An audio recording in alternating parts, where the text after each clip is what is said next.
Umat-umat Tuhan dimanapun Anda berada, kita jumpa lagi dalam program 100 Hari Berdoa. Semoga Anda semua dijumpai dalam keadaan sehat dan diberkati oleh Tuhan. Sebelum kita membawa doa-doa kita kepada Tuhan saat ini, mari kita dengarkan firman Tuhan. Namun sebelumnya, mari kita berdoa. Terpujilah Engkau ya Allah, Engkau Tuhan, Engkau Allah yang kami sembah siang dan malam. Kami bersyukur untuk waktu yang Tuhan berikan. Saat mana kami akan membawa doa-doa kami kepadamu, kami rindu untuk mendengarkan firman Tuhan. Berfirmanlah ya Allah, kami siap mendengar. Dalam nama Yesus kami sudah berdoa. Amin.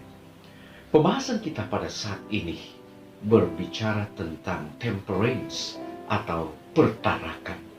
Saudara, ini adalah merupakan satu pelajaran yang sangat penting bagi kita, lebih khusus umat-umat gereja Masjid Advent hari ke-7. Bagaimana kita akan menunjukkan kepada dunia, menunjukkan kepada orang-orang yang ada di sekitar kita sehubungan dengan kehidupan pertarakan. Dan pertarakan ini sangat luas. Terkadang ketika kita berbicara tentang pertarakan, mungkin Anda hanya berpikir sehubungan dengan makanan. Tetapi sesungguhnya pertarakan itu dalam semua sisi kehidupan kita. Mari kita lihat apa arti pertarakan. Pertarakan dalam Kamus Besar Bahasa Indonesia artinya menahan hawa nafsu atau memiliki pantangan. Di dalam Galatia pasal yang kelima ayat 16 firman Tuhan berkata, maksudku ialah hiduplah oleh roh, maka kamu tidak akan menuruti keinginan daging. Ketika kita akan melakukan pilihan-pilihan dalam kehidupan, sesungguhnya ada dua hal yang perlu kita perhatikan. Yang pertama, kalau kita menuruti akan keinginan daging, maka segala sesuatu kita akan lakukan sesuai dengan keinginan kita.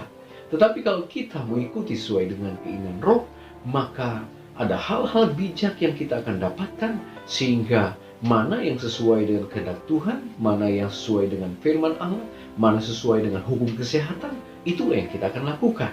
Sehingga penting bagi kita dalam hal pertarakan untuk meminta tuntunan kuasa Roh Kudus agar kita bisa melakukan dan memilih hal-hal yang terbaik yang sesuai dengan petunjuk Tuhan. Saudara yang kekasih, di dalam buku Membina Pola Makan dan Diet, di sana Ellen G. White menuliskan bahwa hanya kalau kita cerdas menanggapi prinsip-prinsip hidup sehat, kita dapat melihat sepenuhnya segala kejahatan akibat makanan yang tidak seimbang. Setelah melihat kesalahannya, mereka yang berani mengubah kebiasaan akan mendapati bahwa proses reformasi memerlukan satu pergumulan dan kesabaran.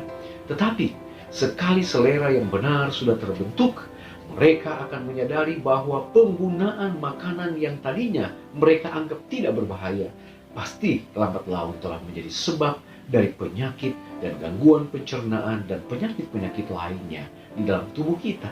Ingat, you are is what you eat. Anda adalah apa yang Anda makan. Sesuatu yang kita masukkan ke dalam tubuh kita, itulah yang akan menjadi pola apa yang akan terjadi dalam kehidupan kita. Ketika kita memakan sesuatu yang berlemak, kita memakan sesuatu yang mengandung hal-hal yang tidak baik, maka itu akan membuat sesuatu yang merusak di dalam tubuh kita. Nah, saudara yang kekasih, di dalam Counsels on Diet and Food halaman 167, di sana juga Ellen G. White menuliskan, jikalau kuasa pengendalian diri ini begitu kuat melawan bangsa, sehingga anak Allah demi kepentingan manusia harus menjalani puasa hampir 6 minggu, betapa besar tugas orang Kristen itu. Namun seberapa hebat pun pergumulan, dia tetap menang. Dengan pertolongan kuasa ilahi yang sedang menyaksikan penggodaan yang kejam itu, ia juga bisa menang sepenuhnya dalam pertempuran melawan si jahat, dan kemudian akan mengenakan mahkota kemenangan di dalam kerajaan Allah.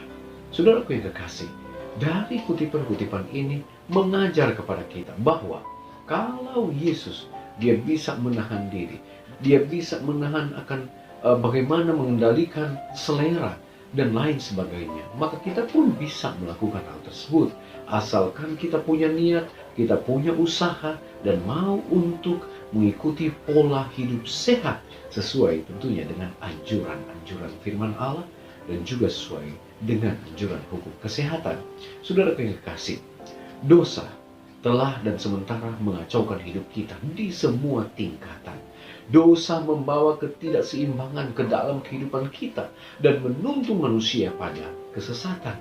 Di dalam hal makanan dan gaya hidup, hal itu menyebabkan berbagai masalah kesehatan yang memiliki dampak negatif bukan hanya pada kita tetapi juga pada orang lain. Hanya melalui hubungan setiap hari dengan Roh Kudus, kita dapat menemukan kekuatan dan kemampuan untuk bertarak dalam segala hal. Maukah Anda memilih hari ini untuk meminta kepada Allah agar Anda dapat menyesuaikan diri dengan makanan Anda, penggunaan waktu Anda, penggunaan media, dan gaya hidup Anda secara keseluruhan? Maukah Anda berpegang pada kasih karunia-Nya dan percaya pada kuasa-Nya untuk memberi Anda kemenangan karena Anda hanya bergantung kepadanya? Saudaraku yang kekasih, pertarakan adalah sisi yang baik yang kita harus lakukan. Kita terhadap makanan-makanan yang tentunya mengganggu kehidupan kita. Kita bertarak sehubungan dengan penggunaan waktu kita. Kita bertarak sehubungan dengan lifestyle atau gaya hidup kita. Kita juga bertarak sehubungan dengan penggunaan media, alat-alat elektronik, handphone, gadget, dan lain sebagainya. Sehingga ketika kita mau mengatur semuanya itu pun akan menolong kita untuk memiliki satu balancing kehidupan yang baik, yang sehat, yang tentunya sesuai dengan kehendak Tuhan. Dan kalau kita lakukan itu, nama Tuhan dipuji, dimuliakan. Saudaraku yang kekasih, ayat kita pada hari ini boleh menolong kita agar kita katanya hidup oleh Roh, maka kita tidak akan menuruti keinginan daging. Ketika kita memberikan sepenuhnya kehidupan kita dituntun oleh kuasa Roh Kudus, maka kita akan hidup sesuai dengan kehendak Tuhan, bukan sesuai dengan keinginan dan selera kita. Tuhan Yesus memberkati kita. Saya berdoa nama Yesus. Amin. Baik, saat ini kita akan berdoa, saudara-saudara. Ada beberapa pokok doa yang kita akan doakan. Yang pertama, kita berdoa agar Roh Kudus memperkembangkan pertarakan dalam segala aspek kehidupan kita, terutama dalam hal nafsu makan, konsumsi media, dan juga pola tidur. Kemudian kita berdoa untuk gereja di Uganda Utara, di mana pekabaran Advent disiarkan melalui radio dan dinikmati oleh berbagai denominasi lain sebagai satu media yang bisa digunakan untuk menjangkau jiwa-jiwa di Uganda Utara. Kemudian kita berdoa untuk pelayanan tunawisma di St. Louis, Amerika Serikat. Kita berdoa agar mereka semua bisa yang terlibat dalam pelayanan ini dipenuhi dengan Roh dan menjadi pantulan Yesus Kristus. Dan kita juga berdoa yang terakhir agar pandemi COVID-19 ini segera berakhir. Baik saudara-saudara, mari kita datang kepada Tuhan. Kita gunakan waktu saat ini untuk berdoa bersama-sama. Kita berdoa. Bapa di sorga, terima kasih Tuhan, Engkau sungguh baik. Terima kasih oleh karena satu pekabaran lagi kami boleh nikmati saat ini, sehubungan dengan temperance atau pertarakan. Tolonglah kami Bapa, oleh kuat kuasa sorga, kami boleh dapat mengikuti akan keinginan-keinginan roh, bukan keinginan daging. Sehingga kami boleh hidup dengan baik secara mental, fisik, dan sosial, terus juga dengan spiritual. Dan biarlah ya Bapa, kami boleh memiliki satu kehidupan yang mengatur pola hidup kami, sehubungan dengan makanan, sehubungan dengan media, sehubungan dengan pola tidur, dan lain sebagainya. Sehingga kami boleh memiliki satu kehidupan yang sehat, yang sesuai dengan kehendak Tuhan. Bapa di surga, tolonglah kami Bapa, kiranya oleh pengaruh Roh Kudus-Mu, kami boleh dituntun untuk memilih hal-hal yang baik, hal-hal yang sesuai dengan petunjuk dan sesuai dengan kehendak Tuhan. Bapa di surga, kami berdoa untuk pekerjaan Tuhan di Uganda Utara. Tuhan kiranya berkati media yang mereka gunakan lewat radio dan teknologi lainnya untuk menyokong pelayanan penginjilan di sana. Tuhan berkati. Biarlah apa yang sementara mereka lakukan, Tuhan akan campur tangan, jiwa-jiwa yang rindu bertobat dimenangkan, banyak yang boleh dimenangkan untuk hari Maranatha. Kami juga berdoa Tuhan untuk pekerjaan yang dilakukan oleh umat-umat Tuhan di St. Louis, Amerika Serikat, sehubungan dengan tunawisma. Kiranya Tuhan berkati, sehingga upaya-upaya yang mereka lakukan, apa yang sementara dilaksanakan di sana oleh pengaruh Kristus, mereka boleh melihat akan cara Tuhan yang ajaib.